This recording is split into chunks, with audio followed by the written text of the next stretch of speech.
ইরামনির মা ইরামনিকে নিয়ে মানে রাস্তায় রাস্তায় ঘুরে বেড়াচ্ছে ভাই। বুঝতে পারছেন? কারণ মেয়েটা তো আসলে ভাইরাল হওয়ার পর তার মা তো শান্তি মতো থাকতে পারতেছে না ভাই কোথাও। তাকে সাংবাদিকরা মানে জ্বালায়, জ্বালায় খাইতেছে। এখন সে মানে ঘরছাড়া।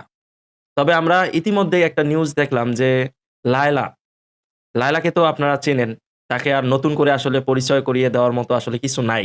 কারণ লায়লাকে আমরা সবাই চিনি কম বেশি।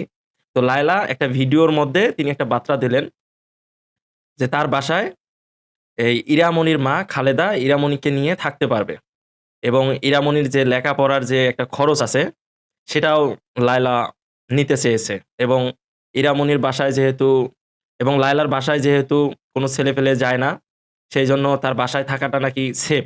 সে ইরামনিকে নিয়ে ইরামনির মা খালেদা লায়লার বাসায় থাকতে পারবে। আমরা এই ২-১ দিনের যে বক্তব্য ছিল লায়লার এবং লায়লার কথা হচ্ছে আমার বাসায় যেহেতু কোনো কেউ আসে না, মানে বাড়তি কোনো লোক আসে না, সেজন্য আরকি লায়লার বাসায় আরকি ইরামনির মা খালেদা তিনি আসলে থাকতে পারবে। ইরামনি তো আসলে প্রচন্ড ভাইরাল হয়ে গেছে আপনারা তো দেখেছেন। তো ভাইরাল হওয়ার পরে তাদের আসলে বিভিন্ন এখন সমস্যা হয়ে দাঁড়াচ্ছে। যেমন ইরামনির মা এখন আর রুমও পাইতেছে না। সে যে একটা রুমে গিয়ে থাকবে এরকম একটা প্লেস মতো একটা রুম পাইতেছে না এবং যদিও রুম পায় সেই রুমের আবার ভাড়া বেশি। অনেক টাকা ভাড়া দিতে হয়। তো ইরামনির মা এখন রুম খুঁজতেছে। তবে আমরা দেখলাম লায়লা পরবর্তীতে যখন এই বার্তাগুলো দিল, তখন অনেকেই বলতেছে যে লায়লার বাসায় আসলে ইরামনিকে নিয়ে তার মা আসলে থাকাটা ঠিক হবে না। কারণ লায়লা যেহেতু একজন ভাইরাল মানুষ এবং তার বাসায় ছেলেপেলে যায়।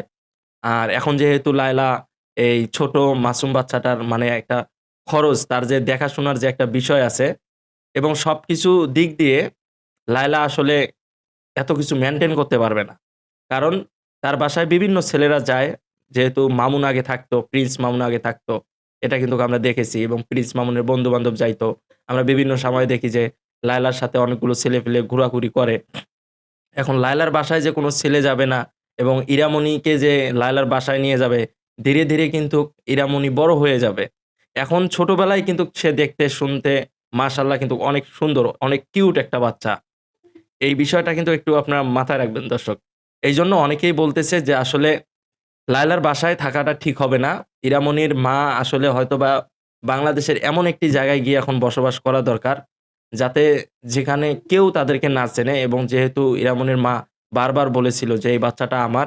কিন্তু এই বাচ্চাটা সত্যি, সত্যি ওনারই। কিন্তু ওই যে অনেকেই আসলে বলতেছিল যে, "এত সুন্দর একটা বাচ্চা কিভাবে ওনার হতে পারে?" ভাই এটা দেওয়ার মালিক হচ্ছেন উপরওয়ালা। এতে এতে মনে করেন যে আমাদের কারোরই হাত নাই। কারোরই হাত নাই। দেওয়ার মালিক উপরওয়ালা। উপরওয়ালাই দিয়েছেন, উনি সবকিছু ভালো জানেন। এই বাচ্চাটা হওয়ার পর আমরা যতটুকু শুনলাম ইরামনির মা খালেদার মুখ থেকে, এই বাচ্চাটা হওয়ার ৬ থেকে ৭ মাস পরেই এই বাচ্চাটা তার বাবাকে পায় নাই। তার বা তার বাবা আসলে এই যে ইরামনি আর ইরামনির মাকে ফেলে রেখে কোথায় যেন চলে গেছে। তাকে আর তারা কখনো দেখেও নাই, সে আর কখনো খোঁজ খবরও নেয় নাই। অনেকেই বলতেছে যে সে হয়তোবা বিয়ে-শাদী করে সেটেল হয়ে গেছে কারো সাথে। অথচ এই বাচ্চাটা এত সুন্দর ফুটফুটে একটা বাচ্চা হয়েছে। অথচ তার বাবা আজকে তার পাশে নাই।